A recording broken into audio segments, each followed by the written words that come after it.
Good morning student. তো standard 2 তোমাদের ideal ম্যাথসের page number 85 দেখবে। পেজ নাম্বার 85, কারণ তোমাদের 84 পর্যন্ত আমি এর আগের দিনে করেছিলাম এবং এর আগে আমাদের যেগুলো ছিল সেগুলো কি সবই কিসের উপর নির্ভর করে না ভাগের উপরে বা ডিভিশনের উপরে। ঠিক আছে, তো ডিভিশনের সূত্র আমি তোমাদেরকে আগেও টুকটাক বলেছি, তো সেইটাকে আমি আরো ভালোভাবে তোমাদের এখানে বুঝিয়ে দিচ্ছি। এখানে আছে না প্রপার্টিজ অফ ডিভিশন। ঠিক আছে, যেমন আমি তোমাদের ভাগটা আমি আরেকবার রিপিট করে দিচ্ছি, ভাগ কোনটা কি কাকে বলে বা কেন ভাগ করা হয়। ঠিক আছে, একই সংখ্যাকে যদি বারবার আমি বিয়োগ করি, ঠিক আছে, সেটাকে বারবার বিয়োগ করতে গেলে একটা অনেক টাইম লেগে যাবে। ঠিক আছে, বা আমাদের ক্ষেত্রে একটা মানে সময় নষ্ট হবে। তো সেখানে ক্ষেত্রে একটা সহজ পদ্ধতি যেটা আছে একই সংখ্যাকে বারবার বিয়োগ করা সহজ পদ্ধতি, সেটা হচ্ছে ভাগ। তো আমি ভাগ তোমাদের বলেছিলাম কি ভাগ ভাগ করতে গেলে সেখানে আমার চারটে জিনিসকে জানতে হয়। ঠিক আছে, ভাগের চারটে হচ্ছে কি কম্পোনেন্ট বলতে পারি বা হচ্ছে কি তার অস্ত্র বলতে পারি। ঠিক আছে, ভাগের যেটাকে বলা যেতে পারে, যেমন অস্ত্র বলতে কি রকম, ধরো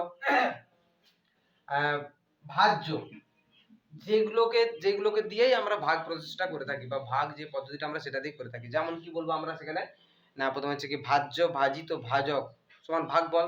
সেখানে ক্ষেত্রে আছে ভাজ্য আছে, ভাজক আছে, আবার আছে ভাগফল আছে, এবং শেষমেশ একটা কি থাকে না ভাগশেষ। ঠিক আছে, তো সেই একইভাবে আমরা যে আমাদের ইংলিশ টার্মে বা তোমাদের এই আইডিয়াল ম্যাথস যেটা আছে, আমরা ইংলিশ যেহেতু মিডিয়ামে আছি সেখানে আমাদের ইংলিশ টার্মগুলো জানা দরকার। তো ভাগ যেটাকে বলা হচ্ছে কি সেটা হচ্ছে ডিভিশন। ঠিক আছে, ডিভিশন হচ্ছে ভাগ, আর যদি বলা হয় ভাগ করা সেটাকে কি বলা হবে, ডিভাইড।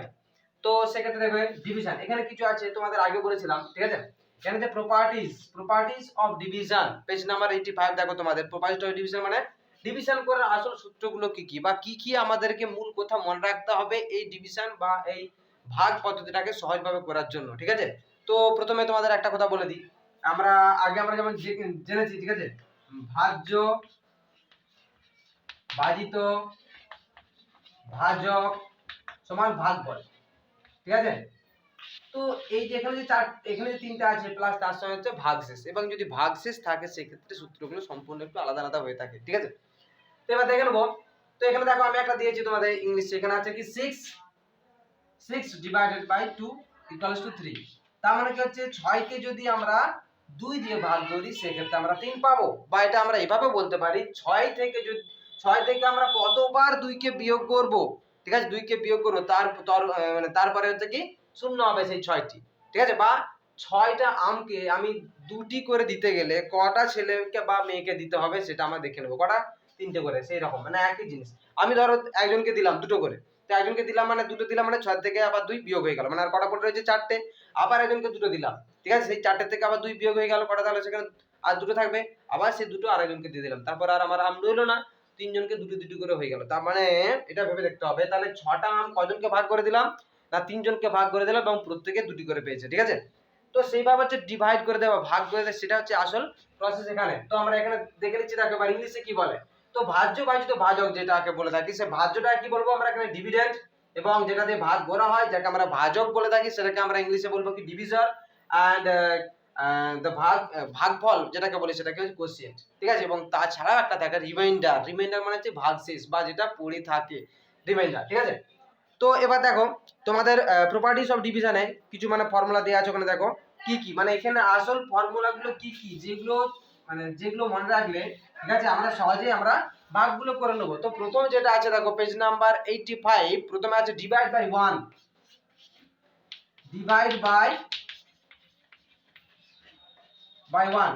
তো কোন সংখ্যাকে যদি ভালো করে কোন সংখ্যাকে যদি আমরা 1 দিয়ে ভাগ করি, ঠিক আছে, কোন সংখ্যাকে 1 দিয়ে ভাগ করলে সেই একই হবে। মনে করো 3 ডিভাইডেড বাই 1, কোন সংখ্যাকে ডিভাইডেড বাই 1 মানে সেখানে কত হবে দেখো। তার মানে জিনিসটা আমরা একটু ভালো করে বুঝে নেবো। 3টে আম আছে, ঠিক আছে, 3টে আম আছে, তো প্রতিজনকে একটা একটা করে দেবো, তাহলে কজনকে দিয়ে যাবে দেখো, এখানে 3টে আম আছে, 1টা 2টো 3টে, আমি প্রতিজনকে একটা করে দিলাম, একে একটা দিলাম, একে একটা দিলাম এবং একে একটা দিলাম। তো সেক্ষেত্রে কটা আছে দেখো 3টে। তো সেই ক্ষেত্রে এখানে একটা বলছে কোন সংখ্যাকে যদি 1 দিয়ে ভাগ করা যায় সেই সংখ্যাটাই আসবে। ঠিক আছে, আর তারপর দেখো divide by the number itself. তো কোন সংখ্যাকে সেই সংখ্যা দিয়ে ভাগ করলে কি হবে, 2 নম্বরটা দেখো, ডিভাইড বাই ইটসেলফ।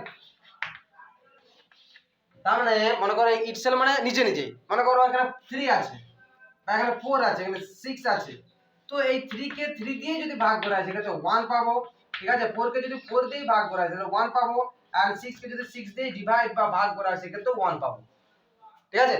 তো একই জিনিস তোমাদের সে আমের মতো করে দিয়ে দিচ্ছি। দেখো 3টে আম আছে, ঠিক আছে, 3টে করে দিতে হবে, কজনকে দিতে পারবো? একজনকে দিতে পারবো, তাই তো। সেক্ষেত্রে দেখো তারপর আছে ডিভাইড এ জিরো। তো তারপর দেখবো একটা জিরোকে করতে গেলে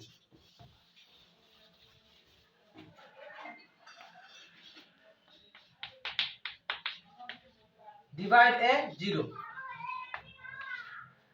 কোন একটা সংখ্যাকে যদি জিরো দিয়ে কোন একটা সংখ্যাকে যদি বা কোন একটা জিরোকে যদি কোনো একটা সংখ্যা দিয়ে ভাগ করা যায় তাহলে সেক্ষেত্রে কি হবে না, সেটা জিরোই হবে, ঠিক আছে। আবার বলছি, কোন সংখ্যাকে যদি জিরো দিয়ে ভাগ করা হয়, জিরো দিয়ে না, মনে করো কোন জিরোকে যদি কোনো সংখ্যা দিয়ে ভাগ করা হয় সেক্ষেত্রে সবসময় জিরোই হবে। আমার একটাও কাছে আম নাই, ঠিক আছে, 4 জনকে দেবো, কটা করে দেবো? তাহলে না থাকলে তারা পাবে কি? পাবে না, তার মানে জিরো। বুঝাচ্ছ আমার কিছু পাবে না, কিছু নাই বা কিছু নয় মানে সেটা হচ্ছে জিরো। সেরকম দেখো এখানে দেখো জিরোকে যদি কোনো সংখ্যা দিয়ে ভাগ করা হয়, ঠিক আছে, আমি কোটি জনকে জিরোটা আমার কাছে যদি না থাকে আমি কজনকে দেবো? তাই তো, কাউকে দিতে পারবো না, তার মানে জিরো। সে কোটি কোটি হোক, একটাই হোক বা একজনকেই হোক বা দুজনকে হোক তিনজনকে হোক আরো যদি থেকে থাকে, ঠিক আছে, যে কোনো সংখ্যা দিয়ে যদি জিরোকে ভাগ করা হয় তাহলে সেই সংখ্যাটি হচ্ছে কি জিরো হবে, ঠিক আছে। এবং তারপর দেখবে তারপর আছে ডিভাইড এ জিরো, মানে জিরোকে যদি ভাগ করা হয় জিরো হয়, কিন্তু ঠিক আছে একটা দেখবে যদি আবার যদি বলা হয় কোন সংখ্যাকে যদি জিরো দিয়ে ভাগ করা হয়, ঠিক আছে, ডিভাইড বাই জিরো। আগে ছিল ডিভাইড এ জিরো, এখন হচ্ছে ডিভাইড বাই জিরো। এবার দেখা যায় ডিভাইড বাই জিরো, দুটোর মধ্যে একটু পার্থক্য খেয়াল করবে। এখানে বলেছে দেখো ডিভাইড বাই জিরো, মানে জিরো দিয়ে ভাগ করতে হবে। আগেরটা ছিল কি জিরো বলছে ডিভাইড এ জিরো, মানে একটা জিরোকে আমাকে হচ্ছে সেটা ভাগ করতে হবে, ঠিক আছে। তো সেক্ষেত্রে আমরা দেখেছি যে একটা জিরোকে বা জিরো জিরোকে যদি ভাগ করা হয় সেক্ষেত্রে আমার ভাগফল জিরোই হয়। বাট এখানে কি করব, কোন সংখ্যাকে যদি আমি জিরো দিয়ে, এখানে হচ্ছে ডিভাইড বাই জিরো, মানে কোন সংখ্যাকে হচ্ছে জিরো দিয়ে ভাগ করলে সেই সংখ্যাটা কি হয়, ঠিক আছে। কারণ দেখো মনে করো 4 ডিভাইডেড বাই জিরো, এক্ষেত্রে কি বলছে এটা নট পসিবল বা পসিবল নয়, যেটাকে বা এটা সম্ভব নয়। কেন সম্ভব নয়? জিরো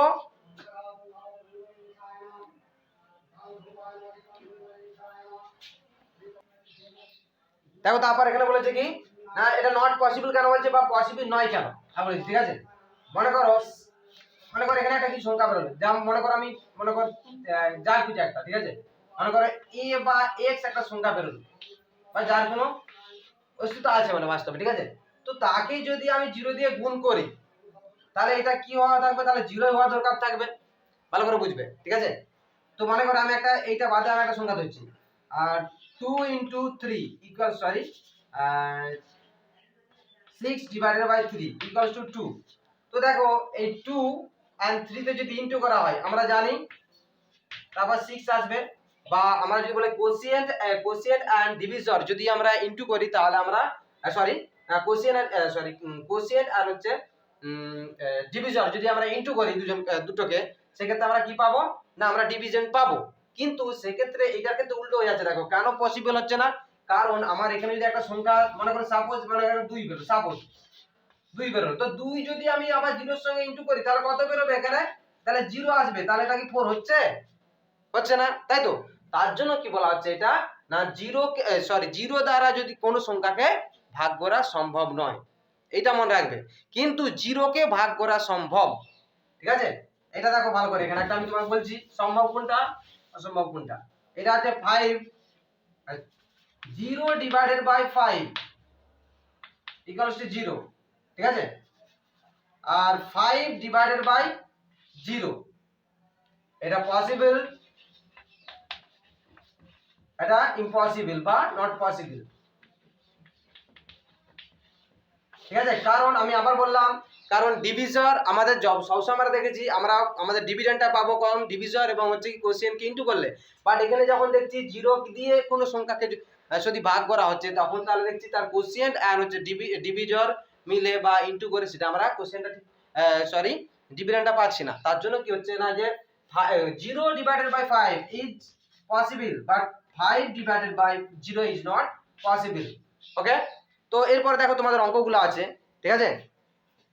পেজ নাম্বার 85 আছে দেখো, without dividing write the answer.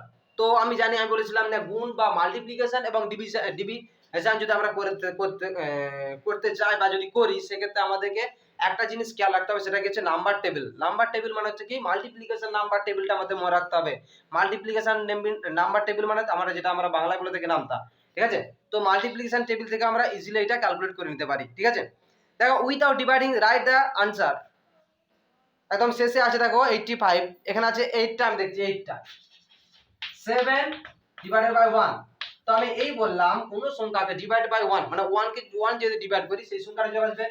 প্রথম ফর্মুলাতে যাও, দেখো প্রথম তোমাদের যেটা প্রপার্টিজ আছে বা সূত্র আছে সেটা দেখো, এবং তারপর দেখো আরেকটা আছে এখানে 0 ডিভাইডেড বাই 0 কত হবে। আবার দেখবোই না, এটাকে 0 দিয়ে ভাগ করছি মানে দেখবোই না, এটা কি হবে, এটা তাহলে 0 লিখতে পারি 0 0। আর এটা আবার আমরা বলতে পারি আবার নট পসিবল বলতে পারি, দুটোই ঠিক, বাট 0টা আমি লিখবো না, ঠিক আছে, কারণ 0টাই লিখবো। এখানে দেখো এখানে একটা জিনিস আমি বলেছিলাম 0 কে তাহলে এবার বলতে পারো যে তাহলে 0টা দিয়েই তো এখানে ভাগ করছি, তাহলে এটা 0 হলে কেন, কারণ বলে দিচ্ছি, ঠিক আছে। 0 কে ভাগ করলাম তার উত্তরটা 0 হয়েছে। আবার দেখো ভাগফল এবং হচ্ছে ভাজক দিয়ে গুণ করলে 0ই হচ্ছে, আর আমার এখানে হচ্ছে ভাজ্য 0ই আছে, তো এখানে ক্ষেত্রে 0ই হবে, তাই না। সেটা ক্ষেত্রে আলাদা ছিল কোনো একটা সংখ্যা আসতে হতো, বাট 0 কে যখন আমরা কোনো সংখ্যাতে গুণ করছি সেক্ষেত্রে আমার যেহেতু 0ই আসছে, ঠিক আছে, তাহলে সেটা পসিবল, বুঝবেন না। তো এখানে যদি একটা সংখ্যা থাকতো তাহলে হবে না, হতো না, ঠিক আছে। তো এটা 0 হবে। তারপর দেখো 0 question number G 0 divided by 6, এটা সম্ভব, এটা সম্ভব হবে। 0 ডিভাইডেড বাই 6, এটা বলো তো সম্ভব হবে না, হবে নি?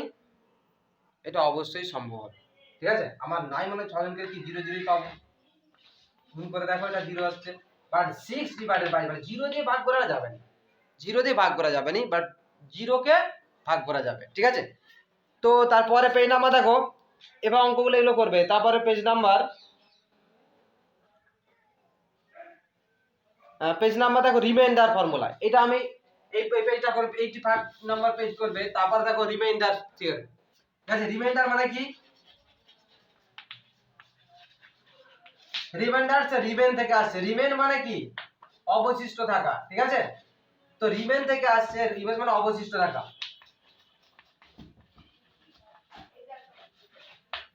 অবশিষ্ট থাকা। তার এখানে হচ্ছে কি ভাগশেষ হবে, কি হবে, ভাগশেষ। রিমাইন্ডার মানে ভাগশেষ। তো আমরা কোশ্চেন ডিভিডেন্ড দেখেছি, ঠিক আছে, ডিভিজার দেখেছি এবং কি বলেছে, তারপর ডিভিডেন্ড দেখেছি, ডিভিজার দেখেছি, কোশ্চেন দেখেছি এবং রিমাইন্ডার বাদ দেখেছি, ঠিক আছে। রিমাইন্ডার, এবার রিমাইন্ডার বলতে দেখো আমি তোমাদের একটা নাম্বার লাইন ধরে বলে দিচ্ছি। 0 এখানে মনে করো 1 2 3 4 5 6 and 7 onwards, ঠিক আছে। তো এখানে বলেছে প্রত্যেক 2 ঘর লাফি যেতে হবে, ভালো করে বুঝবে, 2 ঘর লাফি যেতে হবে। এবার এখানে কটা আছে, 7টা আম আছে, কটা, 7টা আম আছে। তো এখানে প্রতিজনকে 2টো করে দেবো, ভালো করে বুঝবে। আমি এক এক 2টো করে আম যদি এক একজনকে দিয়ে থাকি তাহলে কতজন স্টুডেন্টকে দেওয়া যাবে, আর দেওয়া যাবে নাকি সেটাও দেখতে হবে। আবার যদি না দেওয়া যায় তাহলে কটা আম পড়ে থাকবে সেটা আমরা এখানে পেয়ে যাবো। দেখো তো প্রথমে আছে 0 থেকে আমি শুরু করছি, 0 থেকে 1 একটা আম আর 2টো আম, 2টো আম একজনকে দিলাম, এটা 1। আবার 2টোর থেকে কমে গেল, তার মানে কটা পড়েছে দেখছি। তারপর আবার এটাতে 4, তারপরে 2 নম্বর 2জনকে দেওয়া হলো। তারপর দেখো আবার 3জনকে দেওয়া হলো। তারপর দেখো 2টো করে আর হচ্ছে না, আর একটা তাহলে কি হচ্ছে, পড়ে যাচ্ছে। তাহলে এইটা হবে কি আমার reminder,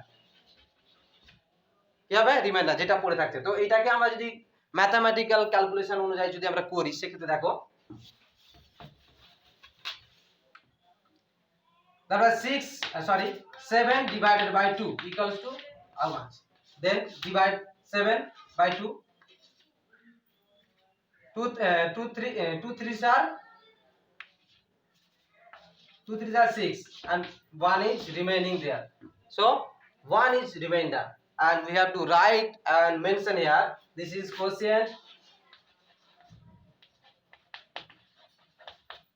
and this is divisor বলতে পারি, ঠিক আছে? and next this is dividend and last one is the remainder. Reminder মানে হচ্ছে ভাগশেষ, যেটা আমার পড়ে থাকবে, ঠিক আছে? তো এবার সূত্র আমরা একটা দেখেছিলাম, দেখো না আমার অ্যাকচুয়াল সূত্রটা কি ছিল না dividend divided by division equals to quotient. তো এখানে ডিভিডেন্ডটা এখান থেকে আমরা কি পেলাম, কোসিয়েন্টটা পেলাম, ঠিক আছে? এবার যদি ডিভিডেন্ড যদি পেতে যাই, ডিভিডেন্ড মানে কি এখান থেকে, ঠিক আছে? যদি না ভাগশেষ থাকে, রিমাইন্ডার যদি না থাকে, সেই ক্ষেত্রে আমরা কি করব, এগুলো পেতে ডিভিডেন্ড পেতে গেলে দেখো ডিভিশন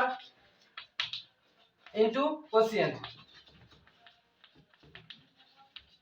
আবার যদি বলতে চাই কোসিয়েন্ট যদি পেতে চাই কি হবে, কোসিয়েন্ট পেতে গেলে কি হবে, কোসিয়েন্ট সমান একই জিনিস, তো ডিভিডেন্ড কোসিয়েন্ট তো পেয়ে গেছি, কোসিয়েন্ট পেয়ে গেছি। আমার কোসিয়েন্টটা আগে আমরা এখানে সূত্র 1 নম্বর সূত্র, 2 নম্বর সূত্র বা 3 নম্বর সূত্রে যদি আমরা ডিভিশন যদি পেতে যাই, ডিভিশন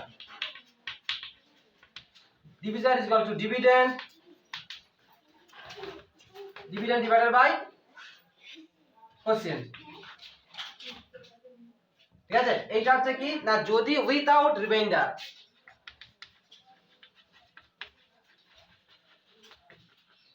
রিমাইন্ডার ছাড়াই কিন্তু আমার এই সূত্রটা, ঠিক আছে? বাট যদি রিমাইন্ডার থাকে, in case there is remainder, so the formula will be like that, এটা হবে with reminder.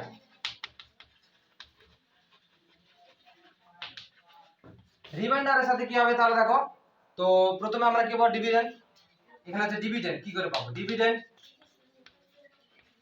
Equals to quotient into division plus reminder.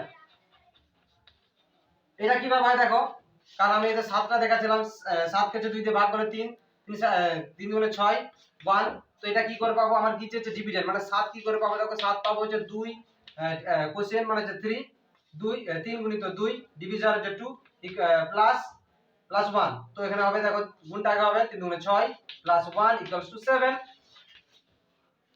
ওকে, তারপর দেখো তো কোসিয়েন্টটা কি পাবো, কোসিয়েন্ট পেতে গেলে first time dividend quotient is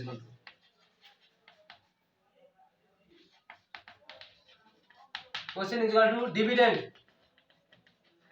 dividend minus remainder divided by divisor, ঠিক আছে? এবং তারপর একটা দেখো কোসিয়েন্ট পেলাম, ডিভিডেন্ড পেয়েছি, তাই তো এবার পাবো কি হচ্ছে না ডিভাইজার কি করে পাবো, একই জিনিস, প্রথমে হচ্ছে dividend minus remainder divided by quotient, ঠিক আছে? তো এইভাবে দেখো তোমরা খুব সহজেই পারবে। তো পেজ নাম্বার 87 দেখো, পেজ নাম্বার 87 এ তোমাদের দেয়া আছে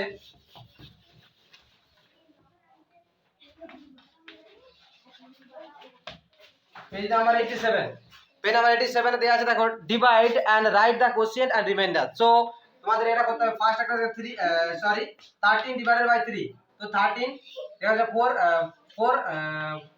4 3s are 12, so 1 is remainder here, তো you have to write or denote, ঠিক আছে? তোমাদেরকে যেখানে লিখতে হবে কি না এগুলোর নাম লিখতে হবে পাশে, তো এখানে হচ্ছে কি হবে, আমরা যদি বলি বলছে কোসিয়েন্ট আর রিমাইন্ডার, ফার্স্ট টাইম এখানে এভাবে লিখব কোসিয়েন্ট and remainder, quotient is equal to 4, and remainder is equal to 1. So each and every step and দেখো তোমাদের দেওয়া আছে নিচে, তোমাদের এগুলো প্রতিটা লিখতে হবে। কোশ্চেন কোনটা, রিমাইন্ডার এটা, তো রিমাইন্ডার এটা আর কোশ্চেন এটা, ঠিক আছে। এবং তারপরে দেখো ডিভাইড দ্য ফলোইং, নিচে আরো দেওয়া আছে, মানে পুরো পেজ নাম্বার তোমাদের যেটা দেওয়া আছে দেখো 2 ডিজিট নাম্বারের ক্ষেত্রে, সেক্ষেত্রে সবগুলো দেওয়া আছে 87 এ এই কোশ্চেনগুলো করে নেবে। অ্যান্ড প্লাস পেজ নাম্বার তোমাদের হোমওয়ার্ক থাকবে, দেখো পেজ নাম্বার 85 টু 90, ঠিক আছে। তোমরা এরপরে তোমাদের হোমওয়ার্ক থাকবে দেখো স্ট্যান্ডার্ড 2, এই একই প্রসেসে, ঠিক আছে, পেজ নাম্বার 85 টু 90 সলভ,